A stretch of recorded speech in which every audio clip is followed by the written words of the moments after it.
Hey guys, what if I could tell you you could get your own dashboard for your Tesla vehicle or Tesla vehicles? So this is TeslaMate, and I'm going to show you today how to set this up so that you can collect data onto a PC in your home, and then you'll be able to store the data from your vehicle in a database and use this Grafana dashboard to display your information about your vehicle. So, hey, if you're new to my channel, welcome. And if you're a returning viewer, thanks for coming back. And if you haven't hit that like or subscribe button yet, please go ahead, comment, like, and subscribe to my channel. I'm at about 150 subscribers right now, but I want to get to 200 by the end of March. So let's get into this, and I'll show you how to set this up. Okay guys, so let's start with this. So this is myteslamate.com, and myteslamate.com is basically where you can pay for the same thing. Now it might be more up to date, it may have more features, but this is a paid service that you could also use if you're not comfortable with doing this on a computer on your own. But let's go ahead and just take a look at what we've got. So if you go to this URL, I'll put this in the description as well. It's basically in GitHub. GitHub is a place where developers store code that they're working on. And so if we scroll down, we can see information about security. So please read through all this information. Here's all the dashboards you could potentially be using, as well as some screenshots of what it looks like. So yeah, let's just scroll back up to the top and let's take a look at the docs. So if we go to the docs, there's a link here to the docs, but I'll also put that in the description. And this will just take you right to this Docker install page. So we're going to be using Docker. You can see I have Docker Desktop installed. You can install it on your machine. And once you have it installed and up and running, all you have to do is come here and copy this. And I'm going to use VS Code as well.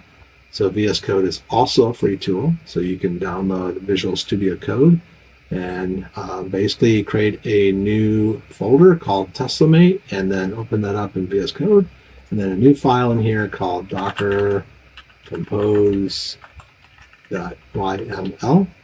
and that's just a file type, and we're going to paste this Docker compose, and we're not going to change anything about this. So you can see it's going to run 4 services. It's going to run a TeslaMate service, which collects the data.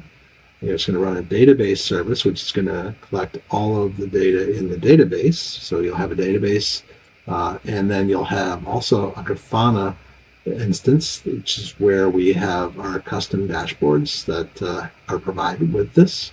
And then we have Mosquito, which Mosquito is basically just a message queue that allows it to basically collect data and basically feed that into the system. So that's basically the simple way of explaining it. Then we have a list of volumes. Now to run this, I'm going to use Bash, but you can use WSL or whatever you're comfortable with. But to start it up, all you have to do is type Docker and compose and up, and then a -d because we want it to give us our prompt back. So we're going to go ahead and run that. And there you can see everything started. So I can do Docker ps to see what's actually running. And here you can see I have 4 different services running. One is the Postgres database, one is our TeslaMate, one is our Grafana, and then one is that message broker. All right, so that's the hard part is getting that done. And now let's go ahead and take a look at what we have got in front of it. So the next thing we're going to need to do in a minute here is we're going to need to set up this authentication. So let's go ahead and go to Tesla, our localhost port 4000. So it's just localhost :4000, and that's also in the docs. And basically what you get here is it wants you to provide an access token and a refresh token. So now you might be thinking, well, how do I get that? Well, that's what I'm going to use this tool for. I'm just going to go over here and click on the releases. And I'm going to select the one that works with my computer, which is this x64 Windows. I'm going to go ahead and download that, and then I'm going to go to the download here, and you can see I'm in the downloads folder, and I'm just going to extract this file out. So I'm going to say extract all, and it popped up another dialog here, and I'm going to just say extract. And so now I have a folder with all these files in it. And all I care about really is this, but you can go to the README license and changelog if you want. We're just going to run this.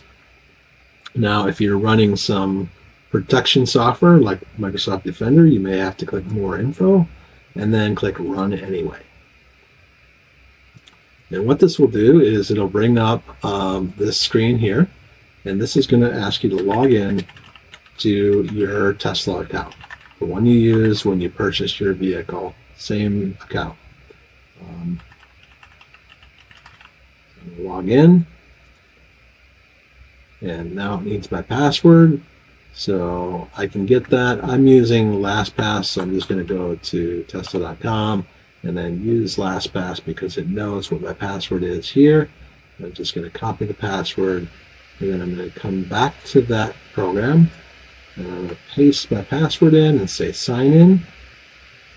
And then it's going to ask me for a multi-factor authentication code. So because it's best to do this when you set up your Tesla account, you'll need to type in a code that's always revolving. And only you would know it because it's only on your device that you're using. So let's go ahead and do the code. And press submit. And so now what's going to come back with is two codes. So we need the first one. I'm going to copy that and go back to the sign-in page on port 4000. And we're going to go then back to the app and get the second token, which is a refresh token, so that when this token expires, this will be used to get a new token by the software.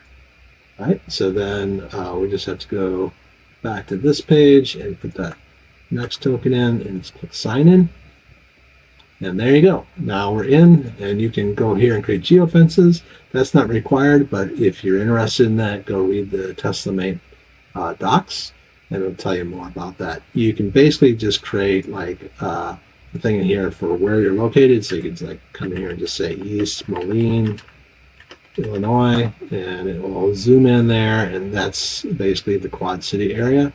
So I could just say I only care about this area for maps and stuff, so I'm going to call this Quad Cities, and I can put in the cost per kilowatt hour of this area and just click save, and that's pretty much all you need to do there. So now what I want to do is I want to open up port 3000:3000, and that'll bring up Grafana. So Grafana by default, the password is admin and admin. And you just type in that and click login. Just say okay, don't worry about that. And it wants you to like change the password, but for now we don't care. You should actually change this on your local machine though to whatever you want to store. And I'm just gonna say skip. And then I'm gonna come up here, and now you can see I have all the dashboards here, and they will not be populated yet because really I'm not getting any data yet. So it will take some time for that to start populating, but that's how simple it is. So you have this dashboard on the battery health.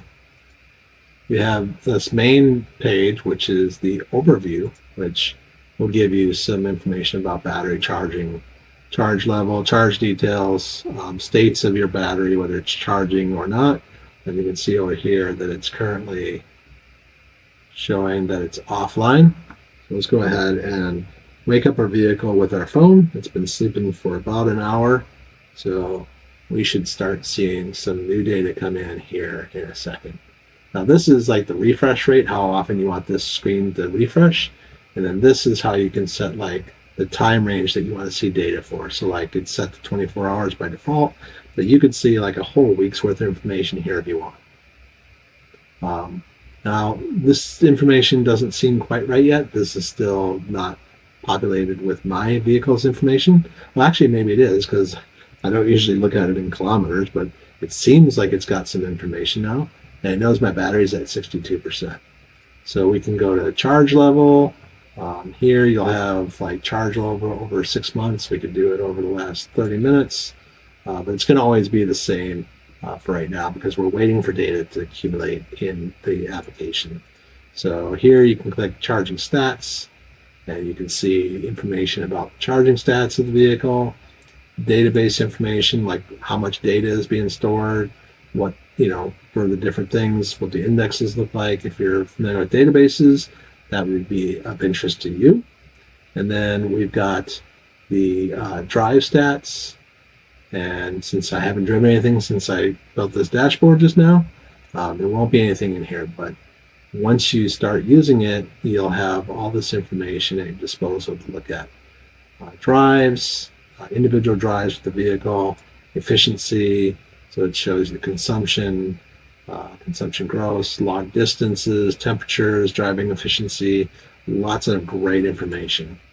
You have the locations, you have the dashboard for the mileage and efficiency, just a tons of stuff. So let me show you a few more things on the screen back here. And so let's go ahead and do that. Okay, so let's just look at a few of the dashboards. So here you can see the battery capacity, the range, the drive stats. You've got the estimated degradation. You've got battery health, lots of information. And so this is just on the battery health tab. You have then the charge levels. So this will show you your charge level over time. So you can see mostly of it over here on the graph. Then we've got, let's see, you can change these values however you want, the bucket width information. Just kind of play around with these things and see what else you can do with it. And then we've got charges. So every time you charge the vehicle, it shows you like total energy added, total energy used, charging costs, and duration. And then you have lots of cool stats here for each location that you've been in. And then let's see, let's take a look at the next one. We've got charging stats. So here's stats on number of charges since I've installed this. You've got tons of information at your disposal here in this heat map that shows you like when you charge and what percentage you charge to. That's pretty cool. And you have your charge deltas. You can also go to the next page, which is database information. This is just all the information about what's in the database that's been collected. So if you're a database nerd, this is for you. And then you've got drive stats. So here you can see the number of drives, the total distance logged, the total energy consumed. You've got median and max speeds and all kinds of information. And then you have this cool little graph at the bottom here that shows like your speed histogram, like what speed limits do you normally go, right? So here you can see most of the time I'm at 30 miles per hour. That's 37.3% of the time. And you can also see extrapolated monthly mileage. So, and then extrapolated annual mileage. And like I said, this is a little bit off because I've only been doing this for about a week or so. And then you have all the places that your top 10 destinations. Obviously, your number one destination is probably going to be your home. And then we've got, let's see, drives, efficiency. So let's take a look at efficiency. So you can see like temperature and driving efficiency. So this shows you kind of a graph of how well the vehicle performs under certain temperatures, and then how many watts per hour per mile. And then you've also got the distance traveled and the speed. So pretty cool information. You've got locations.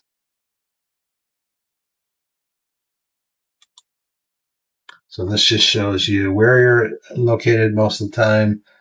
So if you're curious about that, you can see all that information. You've got mileage here. So like your mileage over time as it ramps up. So I'm at nearly 5,300 miles or something like that. So we got this mileage. And then we've got the overview. which we started with. And then we've got another screen here for projected range. So this shows you your projected range over time. So you can see on the graph here, like over the scale of the last few months. And I've only been doing this since like maybe the 14th, it looks like, February. So it's actually been longer than a week. But yeah, so for a while there, this computer was shut off. But anyway, so let's take a look at states. So here you can see the state of the vehicle when it's on, when it's off. And then you've got information here on statistics. So February and March, like time driven, like February 5 hours, 44 minutes, but in March so far it's only been 43 minutes. The distance and everything, it's pretty cool. I mean, all this data that you can get, and it's all free. As long as you have a computer, you can set this up and do all this all you want. Timeline, so you can see all the places, parking and driving, charging. We can see the trip. So you can see where you've driven, like on the map. And you can see like time spent driving versus time charging. Lots of data here. So I could just go on and on forever, but I want this to be a super long video. And then I think I did timeline. I don't remember. Yeah, I did timeline. And then updates. So when does your car get updated? So it shows history of when you move from one version to the next. And then you can also see at the very bottom here, you've got trip. So every trip that you've taken, I think I went through this already. And then you've got the updates and vampire drain. So this is going to show you information about like a period of time, how much you were in standby, and then the sock diff. So this just tells you like state of charge difference between when it was basically in the standby mode or whatever, and the range loss because of that state of charge difference.